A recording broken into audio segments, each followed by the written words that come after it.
자, 우리 지난주까지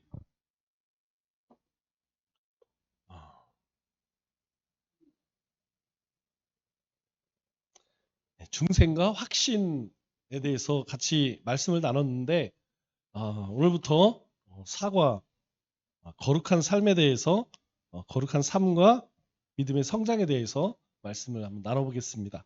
자, 우리가 거룩한 삶을 살기 위해서 꼭 필요한 한 가지 과정이 있습니다. 그게 무엇이냐면 첫째가 기도 생활이에요. 기도가 굉장히 중요합니다. 보통 우리가 모든 동물들은 태어나서 일주일이면 3일이면 다 걷습니다. 여러분 강아지든 뭐 어떤 동물이든 나면 걷고 열흘이면 거의 눈 뜨고 자기 살 길을 찾아가요. 그런데 사람은 그렇지가 않습니다. 사람은 사람 구실을 하려면 최소한 돌 지나도 안 되죠? 3살, 한 3년? 최소한 3년은 돼야지 말귀를 알아듣고 말을 할 줄 알아요. 이 신앙생활도 마찬가지입니다. 우리가 예수님을 영접한다고 하여서 금방 예수님 닮아갈 수 있느냐, 말씀을 막 순종해 살 수 있느냐 어렵습니다. 그래서 하나님이 우리에게 그 하나님의 자녀로서 살아갈 수 있는 은혜의 방편 두 가지를 줬다고 그랬죠. 세 가지. 첫째는 말씀과 기도와 그리고 성례입니다. 이 기도 생활이 참 중요해요. 말씀과 기도 생활은 우리가 하나님의 자녀로 살아가는 데에 아주 필수입니다. 이것이 없으면 사실은 교회 마당들만 밟고 다니는 거예요. 내가 예배를 드리고 그리고 뭐 헌금을 하고 봉사를 하고 이런 것들 이게 중요한 것이 아닙니다. 더 중요한 건 무엇이냐면 내가 내 삶 속에서 하나님과 함께 동행하는 삶을 살아야 한다는 거죠. 여기는 경험하는 곳이에요. 교회는. 예배는 이런 것이고 교제는 이런 것이고 헌신은 이런 것이고 이 교회 공동체에서 경험해서 내 삶으로 그렇게 행해야 됩니다. 내 삶이 예배가 되고 내가 세상에 나가서 빛으로 소금으로 그렇게 살아가야 돼요. 그게 중요합니다. 그렇게 살기 위해서는 우리가 하나님의 자녀로 살기 위해서는 이 기도라고 하는 것을 빼놓을 수가 없어요. 두 번째로 우리가 함께 나눌 말씀이 뭐냐면 거룩함이 무엇이냐. 그러면 우리가 그런 은혜 받은 삶을 살아서 우리가 어떻게 세상 가운데 살 것이냐. 세 번째로는 그렇게 거룩함의 삶을 살아갈 때에 하나님이 우리에게 주시는 능력은 어떤 것이냐. 그리고 마지막으로는 그리스도 안에서 산다는 것. 그것은 무엇이냐. 그 가운데에서 우리 두 번째 지난 시간 마지막 우리 교재를 보면 그렇게 나와 있죠. 여기 이제 3과 끝에 보면 손가락 5개가 나옵니다. 우리가 이 확신 있는 삶을 살기 위해서 거룩한 삶을 살기 위해서 우리가 기도해야 되는데 막상 기도하려면 뭘 기도할지를 잘 몰라요. 그래서 가장 기본이 되는 기도가 무엇이냐? 기도가 뭐냐? 기도는 우리가 하나님과 대화라고 이야기를 하죠. 우리가 누군가 대화할 때에 낯선 사람하고 이야기할 때는 어때요? 되게 조심스럽죠. 특별히 낯을 많이 가는 사람이 있어요. 낯 가리는 사람. 낯 가리는 사람은 어느 정도 이 유대 관계가 되지 않으면 잘 얘기하지 않습니다. 사람마다 이제 그 유형들이 있죠. 또 혈액형별로도 다릅니다. 그런데 이렇게 친화적인 사람들은 처음 만나서도 이렇게 이야기도 잘하고 하지만 어떤 사람들은 그걸 되게 힘들어해요. 이 하나님과의 관계도 마찬가지입니다. 기도로 하는 것은 우리가 하나님과의 관계를 알 수 있는 지표 중에 하나예요. 왜냐하면 나는 기도를 잘 못해. 하나님한테 뭘 얘기하는지 모르겠어. 하나님이 나에게 뭘 얘기하는지 난 모르겠어. 하나님과의 친밀감이 좀 떨어지는 거죠. 그런데 하나님과 이 친밀감이 아주 깊은 사람들은 막 아무 얘기나 막 해요. 집사님, 모니터 마스터를 좀 올려주세요. 마스터. 그 마스터 볼륨에 있는 거. 예. 이게 예. 됐어요. 이 그러니까 이 하나님과 아주 친밀한 사람은 깊은 관계 있는 사람은 예, 하나님 앞에 모든 이야기를 다 합니다. 이게 사람에게 사람을 찾지 않고 하나님에게 아주 자연스럽게 이야기해. 편하게 이야기합니다. 그리고 아무 때도 시도 때도 없이 이야기해. 그런데 이 관계가 서먹한 사람들은 어때요? 우리가 이제 합심 기도할 때 다 같이 기도합시다 해도 이게 왜 뭘 기도할지를 몰라. 왜냐하면 하나님과 관계가 조금 서먹서먹해. 예. 하나님은 나는 너 되게 친하다 이렇게 하나님은 생각하는데 우리가 그렇지 않아. 그러다 보니까 이 하나님과의 진솔한 대화가 잘 안 됩니다. 여러분 이건 뭐 대화가 안 된다는 거는 이제 관계가 좋아질 수가 없어요. 자, 가정에서도 부부가 대화를 많이 해. 여러분 그러면 대부분의 문제는 해결됩니다. 대부분의 문제는 직장에서도 함께 근무하는 사람들이 소통만 되면 다 웬만하면 해결돼요. 그런데 여러분 관계가 나쁘면 소통이 돼요 안 돼요? 말 안 하잖아. 그죠? 예, 한 사람은 저기 북에 가 있고 한 사람은 저쪽에 가 있고 예, 잘 때도 어떻게 해요? 친할 때는 서로 얼굴 쳐다보고 자는데 싸우고 나면 등 돌리고 자. 그죠? 하나님과 관계도 똑같다는 것이죠. 그래서 우리가 이 하나님 앞에 어떻게 기도할 것이냐, 뭘 기도할 것이냐 이거를 좀 잘 알아야 된다는 거죠. 그래서 이 손가락을 우리 교재에서 손가락 5개로 우리에게 기도는 어떻게 하는 것이냐, 뭘 하는 것이냐를 알려줍니다. 자, 첫 번째, 자, 손 한번 해보세요.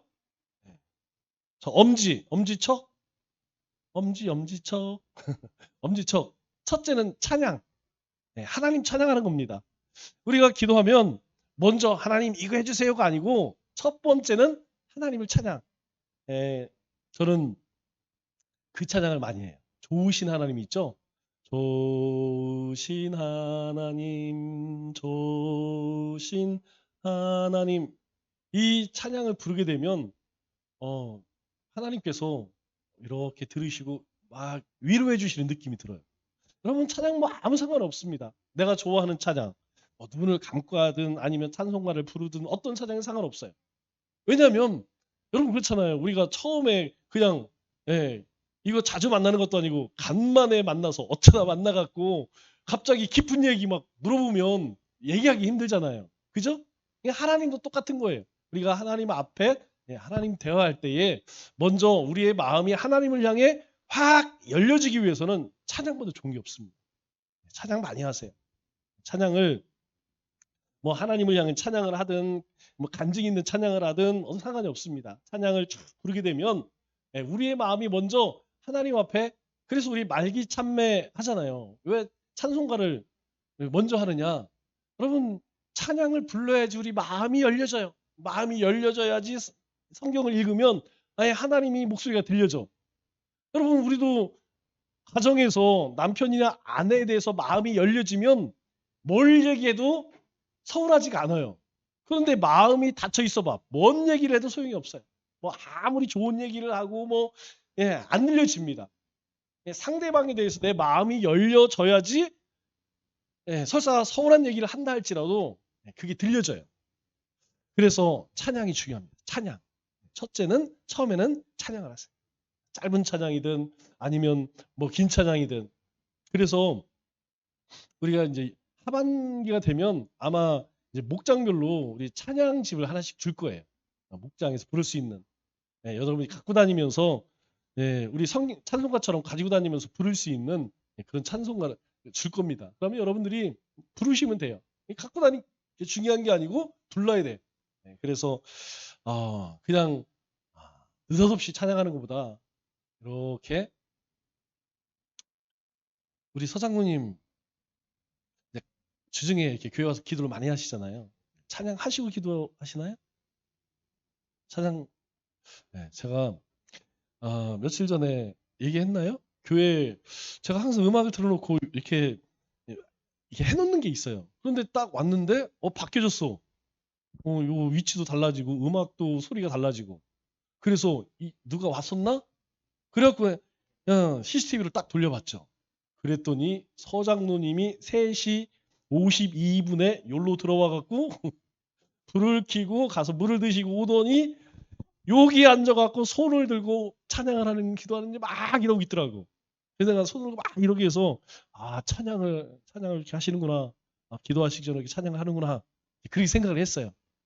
네, 기도하기 전에 우리가 그렇게 손을 들고 하든 찬양을 하면 하나님 향해 마음이 확 열립니다. 그 다음에 마음이 열려지면 두 번째. 자, 이렇게 해보세요. 자, 왼손으로 하든 오른손으로 하든 자, 이렇게 두 번째는 감사입니다. 감사는 삶을 돌아보면 돼요. 저는 항상 제일 기쁜 게 뭐냐면 하루 주는 게 저는 하루의 삶을 주는 게 저는 그렇게 좋아요. 새벽에 하루의 삶을 준 거. 어제 저녁에 벗어놓은 그 신발, 그 옷을 다시 입고 새로 하루를 시작하는 거. 여러분 하나님이 그냥 밤에 데려가시면 끝나는 거 아니에요? 그런데 하루를 준 거 하루. 저녁에는 하루를 하나님께서 살아내게 하신 것. 뭐 많은 일들이 있죠. 그런데 그걸 떠나서 하루를 주시고 그 하루의 삶을 하나님이 함께 해주시고 뭐 그게 감사해. 감사하시면 돼요. 우리가 세어보면요. 셀 수 없어요. 이 감사의 내용이 정말 셀 수가 없어요. 너무 많아요. 여러분 이 우주 가운데에서 하나님이 내 하나님이래. 내 하나님. 하나님이 내 하나님이 됐어요. 이거보다 감사한 게 어디 있어요. 하나님이 나를 위해 예수님을 보내셨대. 그리고 지금도 나와 함께 하시고 하나님의 관심이 오직 나에게만 있대요. 여러분 너무 감사하지 않아요? 우리가 지금 국제전선을 보면 뭐 매일 지지고 먹고 싸우지만 여러분 어떻습니까? 우리 가운데에 이런 풍요를 주시고 여러분 이런 시대가 없었잖아요. 우리가 뭐 지금 누리지 못하는 것이 뭐가 있습니까? 생각하면 너무너무 감사하죠. 그런데 우리는 그 감사하지 못한 것을 감사한 것을 보지 못하고 뭐만 봐요? 없는 것만 바라봐요. 그러다 보니까 여러분 이 감사하면 2배가 됩니다. 2배. 항상 그런 것 같아요. 감사하면 또 감사가 나와. 그런데 불평하면 불평만 돼. 오늘 낮에도 이야기했죠. 우리 마음속엔 개가 2마리 있다고요. 착한 개, 나쁜 개. 그런데 어떤 개가 이긴다고 그랬어요? 먹이 주는 개가 이기는 거예요. 우리가 감사하고 찬송하고 기뻐하고 이러면요. 우리 안에 착한 개가 커져서 이기는 거고 나를 이기는 거고 우리 안에 막 불평하고 원망하고 욕하고 저주하고 그러면 나쁜 개가 점점 커져갖고 나쁜 개가 이기는 거예요. 그래서 감사해야 됩니다. 감사. 그리고 제가 왜 이렇게 하냐면 이게 세 번째 때문에 그랬어요. 여러분 세 번째 하면 이렇게 하면 좀 이상하죠? 그죠? 이렇게 하면 좀 이상하잖아.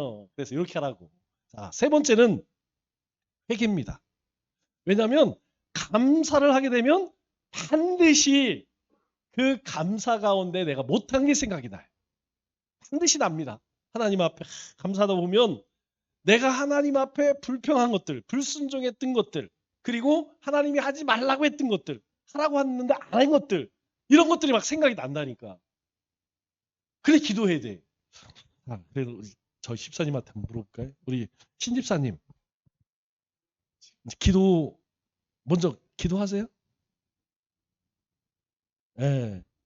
이제는 하셔요?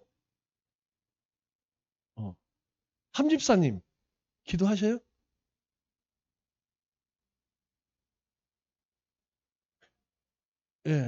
그래도 우리 신집사님도 마음으로는 하죠? 그죠? 우리 방집사님 기도하셔요? 예. 자, 뭘 하는지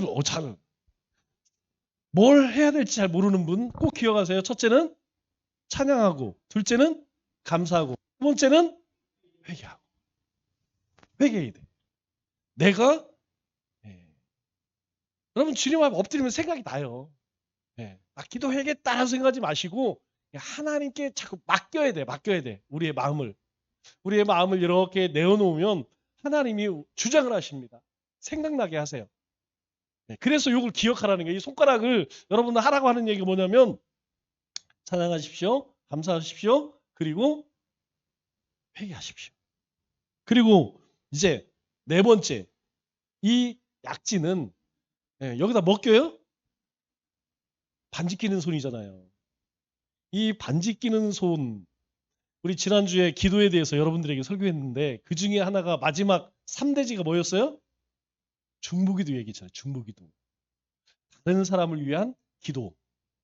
그러니까 여러분들이 첫째는 자기 배우자 위해 기도해야지. 자기 배우자, 자식이 위해 기도해 줘야지. 여러분 세상에서 우리 남편, 아내, 자녀를 기도해 줄 사람은 목사님 빼고는 아무도 없습니다. 누가 하겠어요? 여러분 자식을 위해서, 손주를 위해서 누가 기도하겠어요? 내가 안 하면 누가 하겠어요? 내 기도하기도 바쁜데 적어도 우리가 요 믿음의 공동체 안에 있으신 분들은 기도해 주셔야 돼요. 우리 남편, 아내, 자녀만 하지 말고 목사님을 위해서, 장로님을 위해서, 권사님을 위해서, 집사님들을 위해서, 또 우리 아이들을 위해서 정이 바쁘면 이름이라도 생각이 안 나면 요람 보고 그냥 한번 쭉 읽으면 여러분 일주일만 여러분 요람 보고서 하면 생각 다 납니다. 아니 저같이 이름 못 외우는 사람도 매일 하니까 생각이 나잖아요. 그냥 바쁘면 이름만 불러도 하나님이 그 형편사 좀 모르시겠어요? 아 오늘 누가 누구를 위해서 이렇게 기도를 하는구나. 여러분 오늘 우리가 이렇게 잘 먹고 잘 사는 게 내가 잘해서 그런 것 같죠? 아닙니다. 여러분 지금도 누군가 나를 위해서 기도하는 사람이 있어요. 나를 위해서 기도해 주는 사람이 있기 때문에 내가 사람 굿이라고 이 하나님 앞에 살아가는 것이지 내가 내 믿음 붙들고 살아가면 여러분 신앙생활 되지가 않습니다. 지금도 하나님 보좌 우편에서 주님이 나를 위해서 간구하시니까 그 하나님의 부어주시는 은혜가 우리 가운데 있으니까 그나마 우리가 이렇게 살아가는 것이지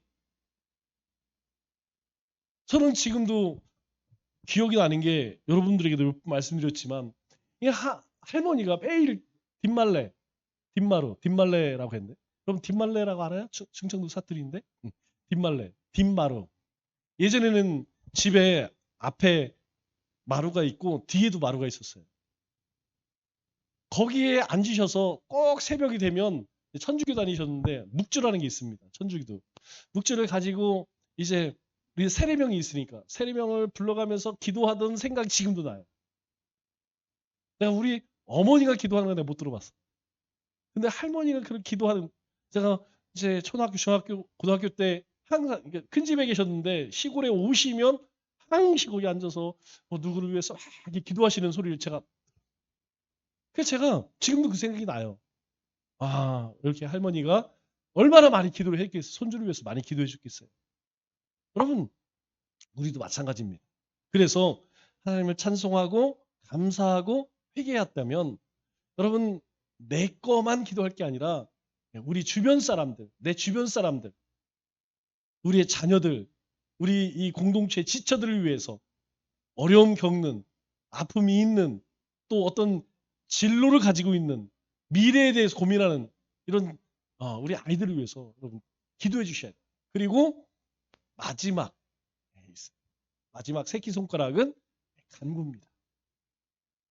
우리는 그렇지 않죠? 제일 먼저 뭐부터 해요? 제일 이거부터 하지 이거부터? 여러분들이 요 손가락을 다시 한번 기억을 했으면 좋겠어요. 자, 찬양, 감사, 회개, 중보, 간구.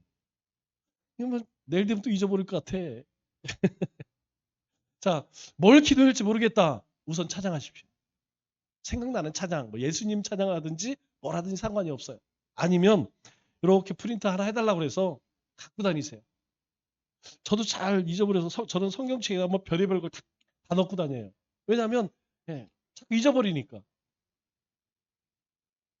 찬양 하나 내가 좋아하는 찬양 한두 곡만 앞뒤로 복사해갖고 다니면 몇 번만 부르면 그때는 이제 이렇게 찬양하고 감사하고 회개하고 중보하고 이렇게 5개. 중요한 것은 무엇이냐? 기도를 해야 돼. 이거만 손가락만 맨날 이거 뭐예요? 이 손가락만 알면 뭐해? 기도를 하는 게 중요해. 기도해야 돼. 그래서 우리가 때와 장소를 정하면 좋지만 그렇지 못한다 할지라도 내가 마음속에 답답해. 그러면 어디 가서 소리 지르지 말고 답답하면 하나님의 이름을 부르세요. 하나님의 이름을 부르고 요거 생각나요. 하나님 감사합니다. 하나님 이런 모습을 회개합니다. 하나님 이 사람을 위해서 은혜를 베풀어 주세요. 이런 소망이 있습니다. 간단하잖아요. 그럼 뭐 잠깐이라도 우리가 1분이라도 2분이라도 하나님 앞에 기도할 수 있는 거예요. 이게 습관이 됩니다. 그렇게 이 기도하는 습관이 되면 이제 먼 일을 하더라도 자꾸 그 생각이 나요. 그리고 아침에 이제 큐티를 하면 그 큐티에서 주신 말씀이 이제 내 삶을 이렇게 끌고 가는 거예요. 그런 삶을 우리는 동행이라고 합니다. 동행. 하나님과 동행하는 것은 다른 게 아니에요. 주신 말씀을 붙들고 하루 내 삶 속에 말씀을 담아내고 그 삶을 쫓아갈 수 있도록 하나님께 이렇게 찬송하고 감사하고 회개하고 중보하고 간구. 이럴 때 우리가 하나님과 동행하는 삶이 됩니다. 자, 더 중요한 것은 무엇이냐면 하나님께서 우리 기도를 들으실까요? 안 들으실까요?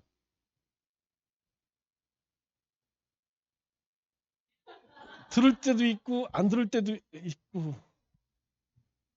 물어봐야겠다.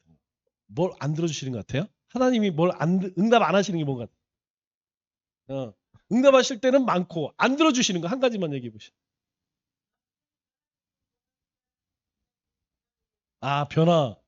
아, 어, 변화되기를 원합니다. 자, 이제 제가 군대에 가서 되게 느꼈던 한 가지가 뭐냐면 지금은 모르겠는데 그때는 담배를 안 피던 사람이 군대 가면 담배를 피웠어요. 그리고 담배가 15갑이 나옵니다. 그 후로는 돈을 줬다고 하더라고요. 안 피는 사람들은 돈이 나왔다고. 그때는 무조건 15갑이 나왔어요. 15갑. 그냥 안 피는 사람 그걸 피는 사람한테 팔어. 그런데 하여튼 군대는 훈련소부터 겁나게 펴. 겁나게 펴요. 예. 그냥 1시간 훈련하고 이제 한 10분 쉬잖아요. 그러면 전부 완전히 굴뚝이 굴뚝 막 엄청 펴대. 여러분 그렇게 담배를 핀 사람이 이제 폐에 니코틴이 이제 이렇게 쌓이잖아요. 그게 없애려면 그 폐에 쌓인 그 니코틴, 그 발암 물질이 없어지려면 얼마 걸리는지 아세요? 얼마 걸리겠어요? 30년. 우리 권사님 끊으셔서 아시는구나. 우리 권사님이 30년 30년이라는 거 어떻게 알았냐? 끊으셨기 때문에 알아요. 또 얼마나 돼야지 이 폐에 있는 니코틴이 없어질까요? 담배 핀 기간만큼이랍니다. 의사가 하는 이야기가 뭐냐면 10년을 폈어. 그러면 내 폐가 깨끗해지려면 10년이 지나야 돼. 내 술을 뭐 매일 한 병씩 먹어갖고 한 20년 먹었어. 그러면 내 장이 좋아지려면 20년 금주하고 좋은 거 먹으면 회복되는 거야. 쉽죠? 그러면 사람의 성격이 변화되려면 얼마나 걸릴까요? 저는 똑같다고 생각해요. 자, 내가 하나님 없이 20년을 살았어. 30년을 살았어. 그러면 하나님과 함께 내가 하나님 앞에 몸부림치면 20년, 30년 걸린다고 저는 생각해요. 제가 봤을 때. 왜냐하면 여러분 우리 아이는 죄의 본성이 예수님을 믿고 막 불을 받고 여러분 그런다고 해서 하루 이틀 만에 그게 싹 바뀔까요? 절대 안 그렇습니다. 우리 몸은 내가 나를 해친 만큼 회복시키면 돼요. 그러나 사람의 죄성은 죽는 날까지 발버둥 친다고 해서 그게 안 바뀌어집니다. 그래서 우리가 하나님 앞에 엎드리지 않으면 안 된다는 거예요. 우리가 하나님 앞에 찬송하고 감사하고 회개하고 중보하고 이거를 계속 하게 되면 내가 그때부터 깨닫게 돼요. 아, 내 안에 이런 문제가 있구나. 아, 내 안에 이런 쓴뿌리도 있구나. 내 안에 이렇게 더럽고 추악한 것들이 있구나. 그렇게 내가 깨달아져야지 그때부터 조금씩 왜냐면 자, 내가 그런 성격이라는 걸 알았어요. 그러면 그것이 한 달, 두 달 되면 바뀌나요? 안 바뀌진다니까요. 어떤 상황이 되면 그게 또 나와. 내가 하나님 앞에 막 기도한 그게 안 나오고 내 안에 그 본성이 또 나온다니까요. 그래서 이 신앙은 싸움이라는 거예요. 그 매일매일 싸우는 싸움에서 이기려면 어떻게 되냐면 하나님 앞에 엎드리라는 거예요. 자, 제가 우리 신문 집사님하고 우리 한기 집사님 이제 가정 사는 애 잘 모르겠어요. 그러나 만일 우리 가정이 정말 화평케 은혜가 넘치는 가정이 되고 싶다. 여러분 가장 쉬운 거는 말씀을 자주 읽으세요. 찬송을 하세요. 그리고 같이 손 붙들고 기도하세요. 되게 어렵죠? 막 몸부림을 치는데? 몸소리를 치는데? 왜냐면 이게 여태까지 잘 안 했잖아요. 그렇게. 안 하고 살았기 때문에 그런 거예요. 자, 우리 두 분 여기 김영경 장로님, 양 권사님 집에서 혹시 서로 누나를 부라리고 막 그런 적이 있으세요? 네, 지금도 그러세요? 네, 조금 이렇게 이제 안 좋고 나서 이제 그게 풀어지는데 얼마나 시간이 걸리시는 것 같아요? 걸렸던 것 같아요. 아마 제가 볼 때는 두 분은 아침에 싸우면 저녁 때쯤 되면 화해할 것 같아요. 막 그냥 그거 싸두고 막 일주일, 한 달, 두 달, 1년씩 그러지 않을 것 같아요. 여러분 왜 그런지 아세요? 이게 신앙이 있는 사람은 그 마음 가운데 하나님이 부어주시는 은혜가 있기 때문에 그걸 오래 품고 있지를 못해.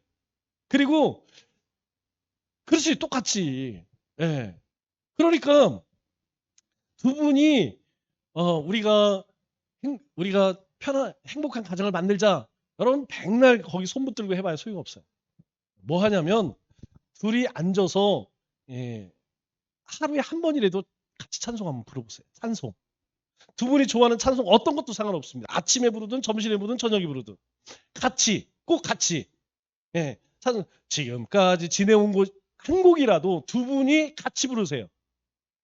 뭐 두 번째로는 뭐냐면 아침이든 저녁이든 한 장 성경책 한 장 같이 교독해 보세요. 교독. 창세기 1장이면 한 절은 집사님 부르고 한 절은 집사님 부르고 하루에 한 번씩만. 그거 매일 하지. 그거 뭐 한 달에 한 번만 하려고? 예. 우리가 우리 사실 집사님 말이 딱 맞아요. 우리도 마찬가지예요. 우리 오랫동안 그 신앙생활을 했어도 우리 안에 여러분 그런 모습들이 있다는 거예요. 그래서 우리에게 하나님께서 구하라. 약속입니다. 이건 하나님이 우리에게 주신 약속이에요. 그래서 안 되는 것, 우리 자신이 그렇게 변화가 잘 안 되기 때문에 구하라, 찾으라, 두드리라 이렇게 이야기해요. 첫째는 하나님께 변하게 해주세요 하고 구해야 되고 두 번째로는 그렇게 변하기 위해서 찾아봐야 돼.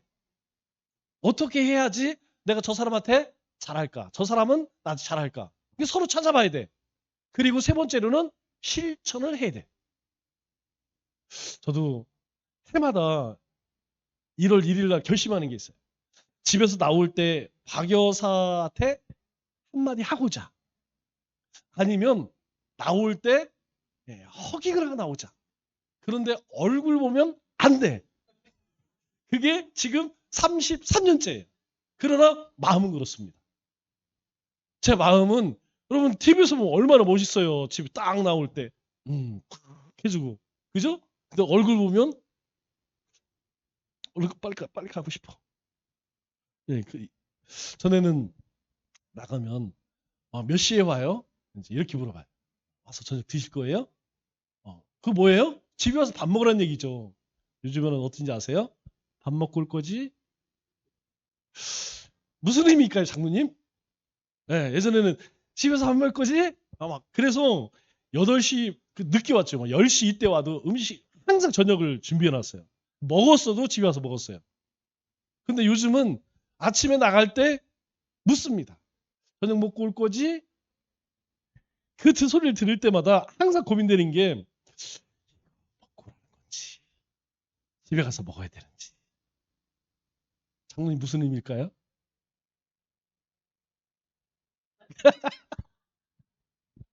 장로님이 대답 안 하시는 거 보니까 그냥 밖에서 이제 해결하고 오라는 거죠. 네. 하나님, 네, 다 마찬가지입니다. 여러분, 하나님이 응답하시지 않는 게 없어요. 왜냐하면 우리는 응답을 오늘 기도하면 오늘 응답돼야 되잖아. 그지 집사님? 우리는 눈에 보여져야 돼 응답이라고 생각하잖아. 그런데 하나님의 응답은 하나님의 때에 응답한다는 거예요.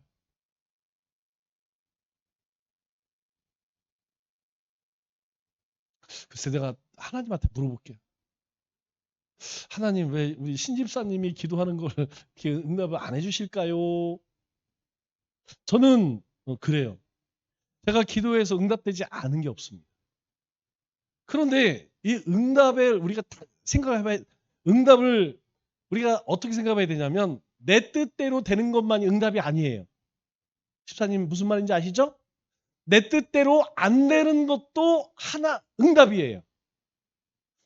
응답이 하나님의 응답이 미루어지는 것도 응답이에요. 무슨 말인지 아시죠?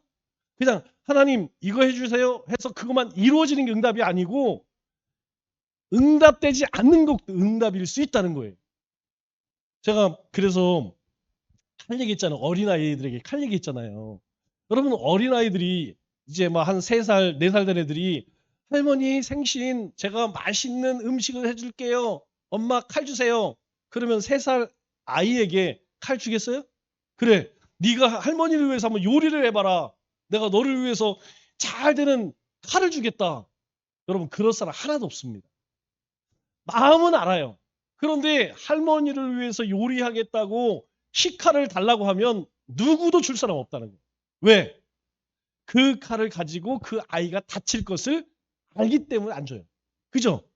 마찬가지로 하나님께서 우리가 하나님 이거 해주세요 저거 해주세요 기도하지만 때로 하나님께서 응답하지 않는 것도 있어요. 그래서 제가 이제 변화에 대해서 이야기하니까 늘 말씀드리지만 저도 숙제입니다. Change in me, change in world. 내가 바뀌면 세상이 바뀐다. 내가 바뀌면 저 사람이 바뀐다. 우리는 네가 바뀌어라 그러잖아요. 그런데 그 사람도 똑같이 네가 바뀌라 그런다는 거예요. 내가 바뀌면 그 사람이 바뀌는 거예요. 내가 바뀌면 세상이 바뀌는 겁니다. 저것들 왜 이렇게 신호를 안 지켜? 저것들 왜 이렇게 난폭운전해?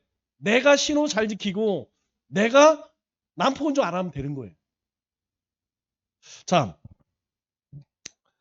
오늘 두 번째로 거룩이란 무엇이냐? 그러면 우리가 그렇게 하나님의 은혜로 하나님의 인도하심 가운데 살 때에 이 거룩함은 어떤 것이냐? 자, 오늘 우리가 읽은 말씀 한번 볼게요. 성경에서 내가 거룩하니 너희도 거룩하여라. 이 말씀은 하나님께서 모세를 부를 때에도 또 이스라엘 백성들에게 지속적으로 계속 하시는 말씀이에요. 자, 이스라엘 백성들에게 하나님께서 왜 애굽에서 구원하셨을까요? 왜 시내 산에서 계명을 주셨을까요? 모압 땅, 가나안 땅을 들어가기 전에 왜 언약갱신을 할까요? 하나입니다. 거룩됨이라 그런 거룩 때문에. 하나님이 거룩하신 분이기 때문에 하나님의 백성도 거룩하게 살아야 한다는 거예요. 그러니까 이 거룩한 삶을 살기 위해서 하나님께서 이스라엘 백성들을 구원하시고 그들에게 율법을 주신 거예요. 만일 이 율법이 없다면 하나님의 백성들이 세상에서 어떻게 하나님의 백성으로 살 것인지 기준이 없잖아요. 그런데 문제는 이 율법을 우리가 지킬 수 있는 능력이 있느냐? 어렵다는 것이죠. 우리 힘으로는 어렵습니다. 자, 그러면 우리가 한번 생각해 봐야 될 것이 무엇이냐면 우리가 예수님을 믿으면서 거룩하게 살아야지. 혹시 뭐 그런 분이 있을까요? 예수 믿으면서 굳이 거룩하게 살아야 돼? 혹시 이런 사람 있을까요? 아마 그런 사람 없는 것 같아요. 예수 안 믿는 예, 절에 다니는 사람들도 내가 부처님을 믿으면서 나는 이렇게 살아야겠다. 나는 좀 사기도 많이 치고 나는 좀 그렇게 살아야겠다. 악하게 살아야겠다. 이런 사람 없겠죠? 우리 신앙생활에도 마찬가지예요. 우리가 예수님을 믿으면서 다 거룩한 삶을 살기를 원합니다. 그런데 여러분 이 거룩하게 살아야겠다. 여러분 우리가 알고는 있지만 실제 삶에서는 쉽지가 않죠. 거룩하게 잘 안 살 것 같은 박 여사님 어떻게 생각하세요? 거룩해져야 한다는 말을 들을 때 솔직히 거룩함에 대해 어떻게 생각하세요? 별로 생각이 없어. 생각을 해본 적이 없어. 자, 우리 이종숙 권사님. 나는 항시 어딜 가든지 거룩한 삶을 살아야겠다. 아, 이것에 대해서 어떻게 생각해요?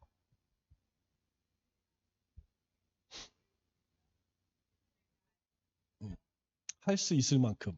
네, 할 수 있을 만큼. 그죠? 정국 권사님 어떠세요?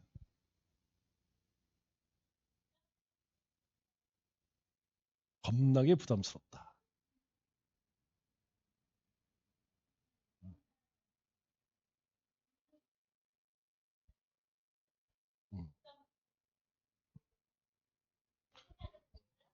음.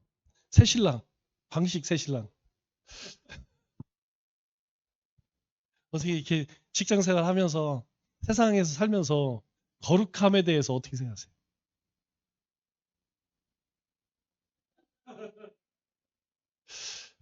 아, 이제 아까 우리 서두하고 좀 관련이 있지만 우리가 이 하나님과의 관계가 좀 깊으면 이 거룩함이 굉장히 거슬려요. 권사님들 이야기하는 것처럼 굉장히 이게 부담이 돼요.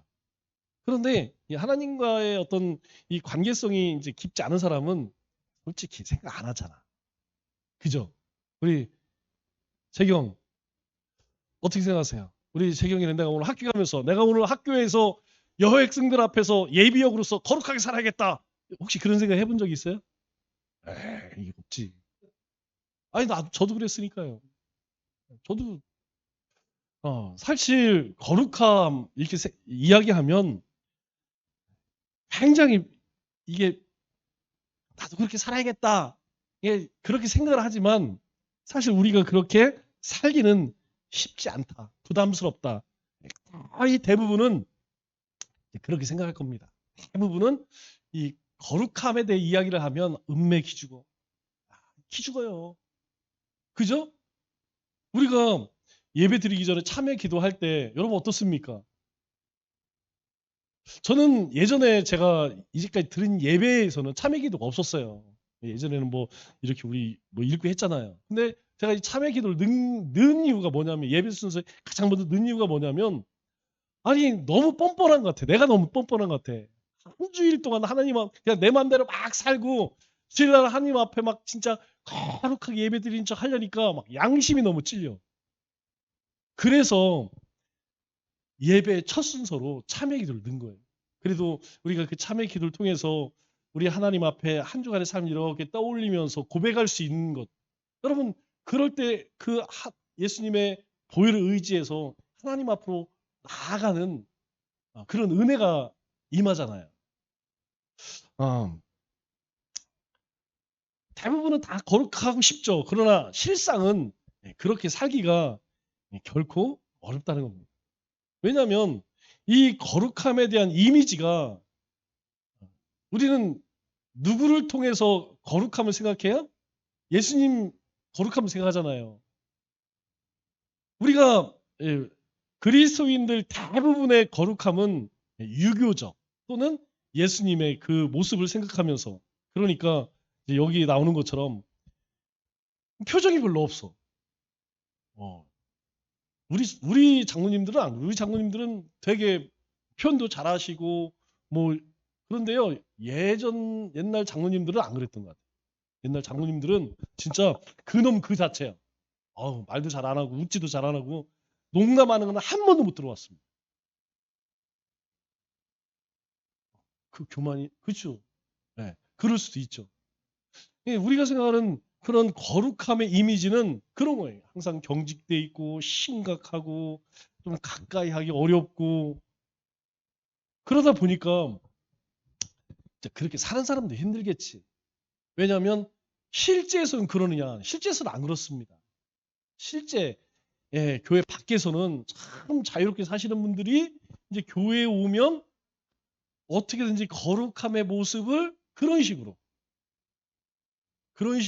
거룩함의 모습을 드러내려고 하니까 이게 이제 이중생활이 되는 거죠. 위선적인 생활이 되는 것이죠. 그러다 보니까 이 거룩함이 우리에게는 굉장히 부담스럽게 다가옵니다. 제가 최홍석 교수님이라고 신대원 때 별명이 총신의 성자입니다. 총신의 성자. 정말 시험을 볼 때 그분은 감독을 하지 않습니다. 감독을 하지 않으니까 컨닝을 할까요? 안 할까요? 할까요? 안 할까요? 장로님 할까요? 안 할까요? 네. 할 거라고 다 생각하네. 참고로 신대원 교실에는 CCTV가 4개가 있습니다. 모든 교실에. 그래도 할까요? 안 할까요? 사실은 저도 했어요. 어떻게 했느냐? 컨닝 페이퍼 만들지는 못하고 책상에다 써놨어요. 책상에다 이게 시험을 보면 그냥 우리가 이제 이렇게 풀어서 쓰는 게 아니에요. 여러분 이 신학교의 시험은 그 교수님이 한 말 그대로 써야 됩니다. 신학적인 언어 있잖아요. 되게 어려운 말. 그 말을 그대로 써야 돼. 그 말을 우리가 풀어서 쓰면 점수가 안 나옵니다.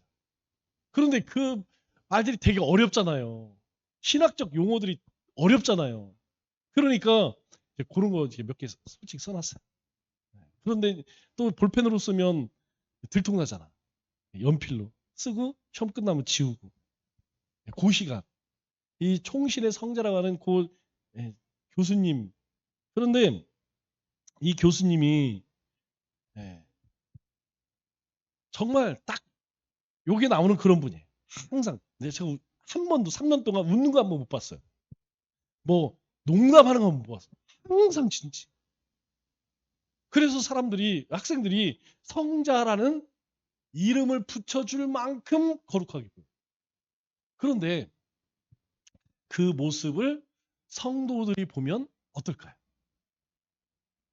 여러분 우리도 갔었죠? 총실에 가면 소래교회를 똑같이 전왔잖아요. 우리 갔었나요? 갔었죠? 네.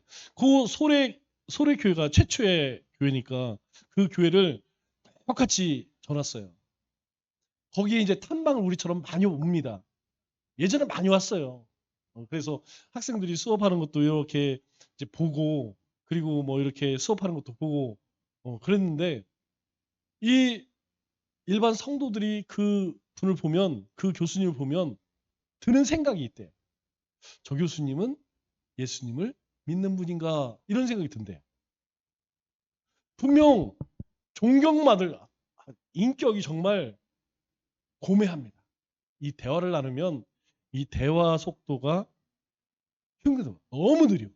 말도 천천히 하고 목소리도 반은 숨소리입니다. 글쎄요. 기도하세요. 기도합시다. 이런 스타일이잖아. 그냥 수업 시작하고 3분이면 다 졸려. 그 정도. 그냥 저는 그게 흉내내는 거로 생각하지. 그 분이 예수님 안에서 변화된 성품이라고 생각을 해요. 그런데 일반 성도들이 보면 아니 저기 교수님이라는 사람이 웃지도 않지 뭐 농담도 하지 유머도 없지 그러니까 저 진짜 예수 믿는 사람이야? 라고 생각하는 사람들이 의외로 많다는 거예요. 왜 그러냐면 우리도 그래요. 자, 실제 예수님과 우리가 생각하는 우리가 봐왔던 우리가 이미지 뭐 어떤 영화나 이런 걸 통해서 본 예수님과의 모습을 한번 생각해 보세요. 여러분 영화 속에서 혹시 예수님께서 막 춤추시고 웃으시고 막 여러분 혹시 보신 적 있으세요? 저는 그런 거 생각 하나도 안 나. 맨날 생각나는 게 뭐냐면 엘리 엘리라 막 이런 거 생각나고 그냥 내 원대로 마옵시고 막 피 흘리고 기도하고 그리고 그냥 저 성전에 가서 막 뒤에 엎고 막 그런 거밖에 기억이 안 나. 여러분도 한번 생각해 보세요. 자, 여러분이 이제까지 봐왔던 예수님에 관한 모든 영상들, 영화들을 한번 떠올려 보시면서 여러분 예수님이 한번 생각해 보세요. 혹시 막 예수님이 막 너무 즐거워서 막 행복한 그 기억나시는 분? 저도 기억이 안 나요. 저도 아니 그냥 애니메이션부터 생각해서 보니까 예수님께서 막 웃으시고 기뻐하시고 이런 거 그런 영화나 영상을 본 적이 없어. 없어. 그런데 우리가 성경에서 한번 볼까요? 성경에서 보면 여러분 예수님이 밥 먹고 이 잔치하는 거 엄청 좋아하세요. 심지어는 예수님께서 유머가 있으셔. 그래서 제자들의 별명을 지어주죠? 또 이 제자들은 애들 오는 거 되게 싫어요. 근데 예수님이 애들 오는 것을 막지 마라 그러죠. 그러면 애들이 예수님을 무서워하면 올까요? 안 와요. 저도 예전부터 참 궁금한 게 뭐냐면 왜 담임 목사님이 가는 곳은 홍해가 될까? 예, 목사님이 가면 다 도망가요. 갈라져. 목사님이 앉아 밥 먹으려고 하면 목사님 반경에 남은 사람은 장로님밖에 없어. 항상 그랬어요. 제가 어렸을 때도 그렇고, 예, 부교육자 때도 보면 목사님이 오면 성도들이 다 도망가, 다 도망가. 이상하게 도망가. 누만 오냐? 장로님밖에 없어. 목사님 밥 먹으려고 보면 주변에 없어. 그런데 만일 이 예수님이 그렇게 막 무섭고 가까이 힘든 사람이라면 여러분 애들이 왔겠어요? 애들이 왔다는 것은 예수님이 되게 친근했다는 거죠. 애들한테 되게 잘해줬다는 거죠. 그래서 애들이 오는 것을 제자들은 야, 못 오게 했지만 예수님 그러지 않았다는 것이죠. 또 예수님께서는 있는 사람들하고 밥 먹지 않았습니다. 여러분들이 한번 성경 사고문서를 다 떠올려 보세요. 예수님께서 권세가나 성공한 사람이나 잘난 사람들하고 혹시 같이 어울린 적이 있나? 없어요. 예수님 보면 항상 굳이 예루살렘에서 그 저기 갈릴리사 행하처럼 예루살렘에서 했어 봐요. 그러면 이게 됐겠어요? 안 됐겠어요? 아니 예루살렘 자체에 돈 많은 사람들이 많잖아요. 아니 조금만 바리새인과 서기관들하고 마음만 조금만 맞춰줬으면 돈벌이가 솔솔했다니까요. 그런데 예수님은 항상 어떤 사람들하고 있냐면 알잖아요. 항상 병든 사람, 귀신 들린 사람, 그냥 진짜 별 볼 일 없는 그런 사람들, 그런 사람들, 그 사람들을 같이 있다는 거예요. 그래서 우리가 이 예수님의 모습을 떠올리면서 자꾸 뭔 생각이 드냐면 저런 것이 저것이 거룩함의 모습이 아닌가. 그렇게 해서 우리가 이 거룩이라고 하는 것에 대한 잘못된 어떤 이미지를 갖고 있다는 거죠. 자, 예수님께서 실제로 예수님은 잔치 자리에서 가셨고 그곳에서 왜 물을 포도주로 만들었을까요? 여러분 전라도 가면 잔치에 뭐가 있어요? 홍어. 어제 어떤 분이 홍어 먹으러 가재. 아우 잘 못 먹습니다.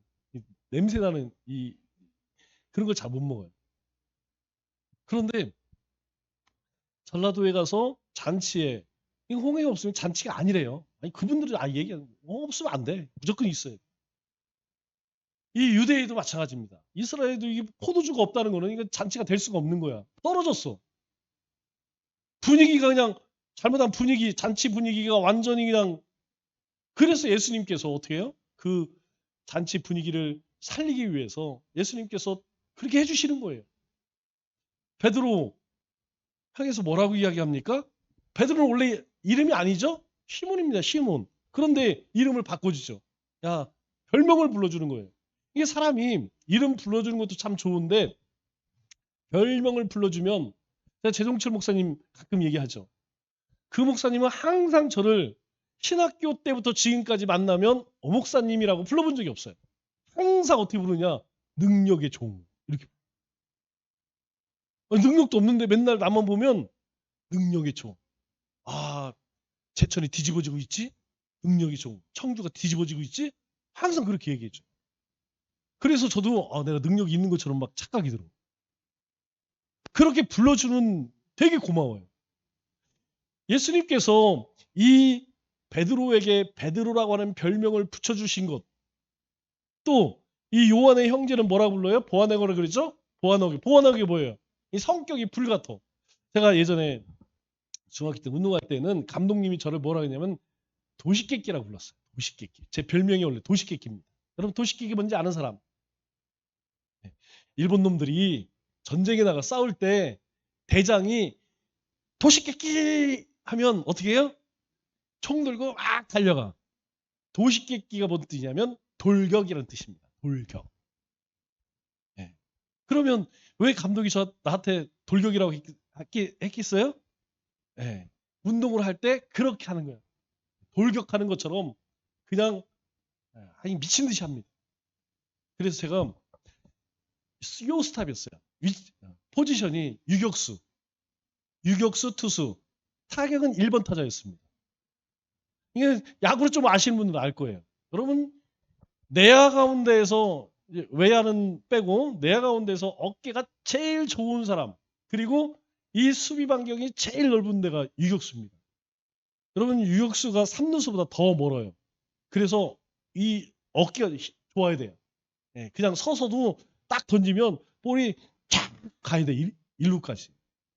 그리고 3루 커버해야 되고 2루 커버해야 되고 이게 할 일이 되게 많아요. 수비 범위가 엄청 높습니다. 1번 타자는 무조건 살아가야 돼요. 살아간다는 것은 두 가지가 필요합니다. 첫째는 선관이 좋아야 돼요. 공을 잘 보아야 돼요. 두 번째로는 공에다가 빠떼를 잘 갖다 맞춰야 돼요.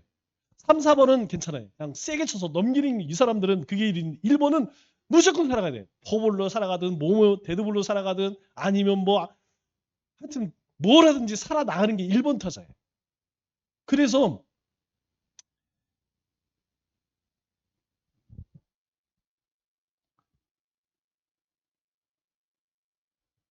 시간이 됐다고 뒤에서 자꾸 표현을 하네.